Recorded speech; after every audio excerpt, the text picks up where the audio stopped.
ఇక మా జగ్గారెడ్డి గారు అయితే నా పదవంతా ఆయన్ని నడుపుతుండు. వారే ముఖ్యమంత్రి కార్యాలయం మొత్తం పెత్తనం ఆయనదే, నాదేంది లేదు.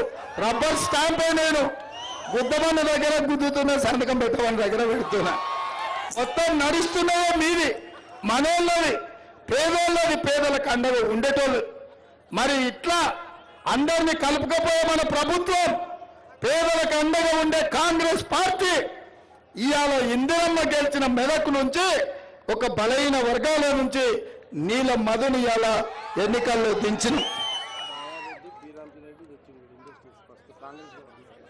ఆనాడు మా జగన్న చెప్తున్నాడు, ఇందిరమ్మ ఉన్నప్పుడు కీర్తిశేషులు బాగారెడ్డి, మాజీ స్పీకర్ రామచంద్రారెడ్డి గారు ఈ ప్రాంతానికి పరిశ్రమలు తెచ్చిండని.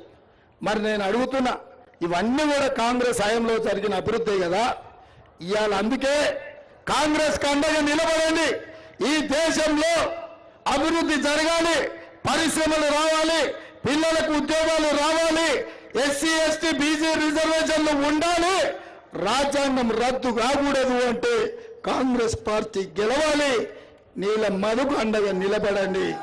మీరందరూ కాంగ్రెస్ కు అండగా ఉంటామని మీరందరూ మాట ఇస్తున్నారు కదా. పటాన్ చెరువు అసెంబ్లీ నుంచి 50,000 మెజార్టీ ఇస్తారు కదా, ఇస్తారా? 50,000 ఇస్తారు కదా.